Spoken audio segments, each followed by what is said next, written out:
Hello, in this particular video we are going to discuss about the detailed syllabus of BPSC TRE4।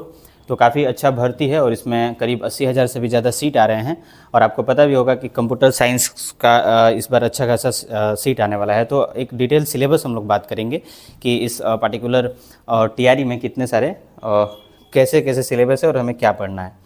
तो सबसे पहले अगर हम बात करें तो फंडामेंटल्स ऑफ कंप्यूटर की बात करें तो ये पहला आपका सिलेबस होगा और इसमें आपको इनपुट एंड आउटपुट डिवाइसेस के बारे में पढ़ने होंगे और साथ ही साथ पॉइंटिंग डिवाइसेस के बारे में और कुछ स्कैनर के बारे में आपको पढ़ाई करना होगा।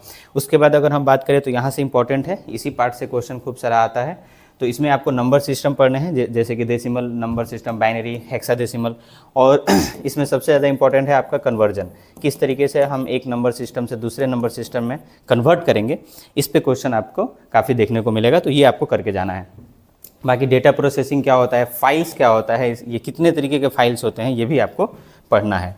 नेक्स्ट अगर हम बात करें प्रोग्रामिंग फंडामेंटल्स की तो प्रोग्रामिंग फंडामेंटल्स में बेसिकली आपको C++, जावा और पाइथन, ये 4 प्रोग्रामिंग लैंग्वेज है जो आपको करके जाने हैं। पर आप C++ पे ज़्यादा फोकस करना, क्योंकि अब तक जितने भी क्वेश्चंस पूछे गए हैं C++ से ज़्यादा पूछे गए हैं। जावा से पिछला TRE3 में 1-2 सवाल पूछा गया था।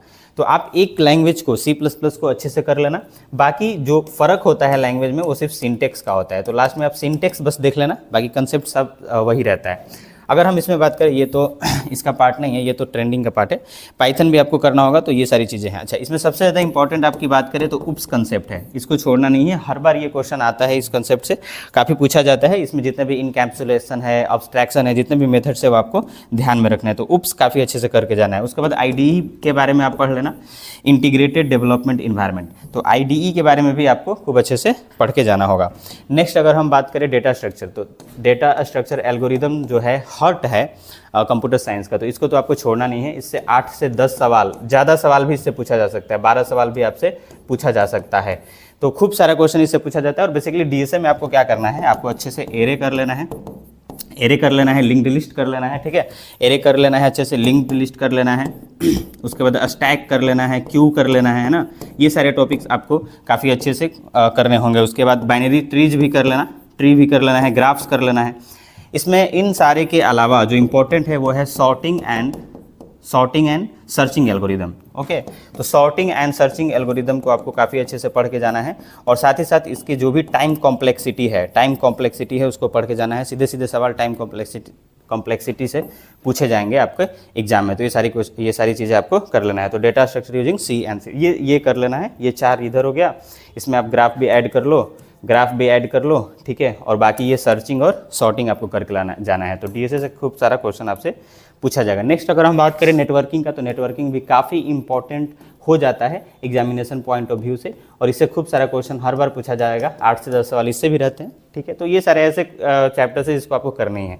इसमें कंप्यूटर नेटवर्क्स क्या होता है, कैसे काम करता है, उसके बाद नेटवर्क लेयर्स के बारे में, बेसिकली आपको यहाँ पे OSI मॉडल के बारे में पढ़ना होगा, ठीक है। OSI मॉडल जो कि कितने लेयर्स होते हैं, 7 लेयर्स होते हैं। हर लेयर्स को आपको अच्छे से पढ़ना है और साथ ही साथ इन सारे लेयर्स में कौन कौन से डिवाइसेज यूज होते हैं, कौन कौन से प्रोटोकॉल्स यूज होते हैं, ये सारे आपको ध्यान में रखना होगा। बारी बारी से हम करा भी देंगे।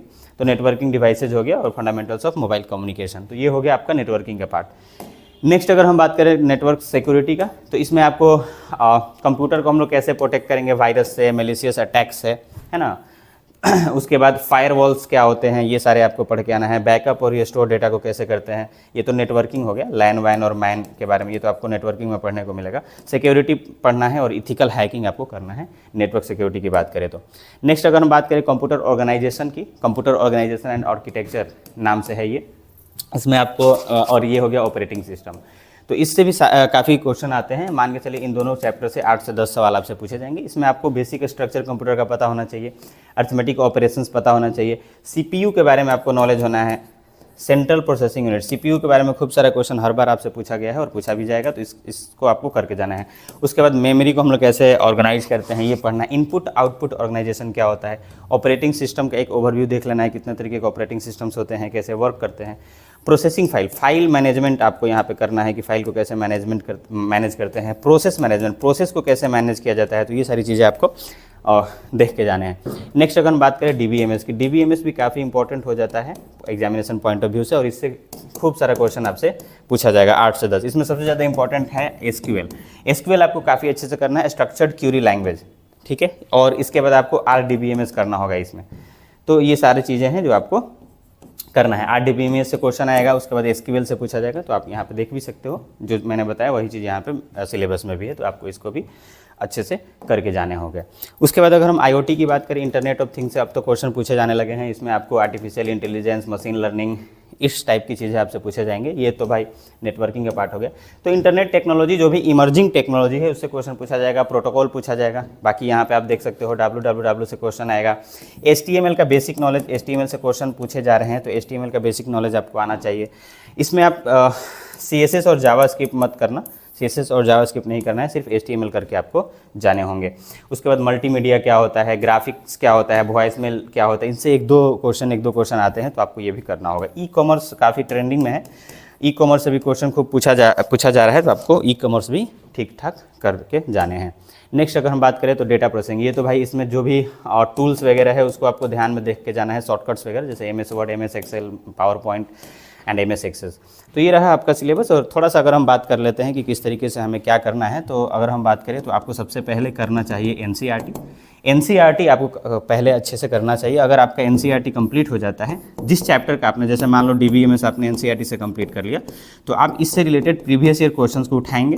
प्रीवियस ईयर क्वेश्चन आप DBMS के करेंगे, या जो भी टॉपिक आप पढ़ रहे हैं NCERT से, पहले NCERT करना है, उसके बाद सीधे प्रीवियस ईयर क्वेश्चन करना है related to that topic only. अगर आप कर पा रहे हैं तो इसका मतलब आप सही हैं। अगर थोड़ा प्रॉब्लम हो रहा है तो आप फिर दूसरा सोर्स आप देख सकते हैं, ठीक है। जो भी सोर्स आप फॉलो करना चाहते हैं, आप यूट्यूब देखना चाहते हैं, आप कोई वेबसाइट विजिट करना चाहते हैं, या आप कोई ऑथेंटिक बुक पढ़ना चाह रहे हैं, कुछ भी आप पढ़ सकते हैं, बट पहले आपको फोकस करना है NCERT या SCERT पे।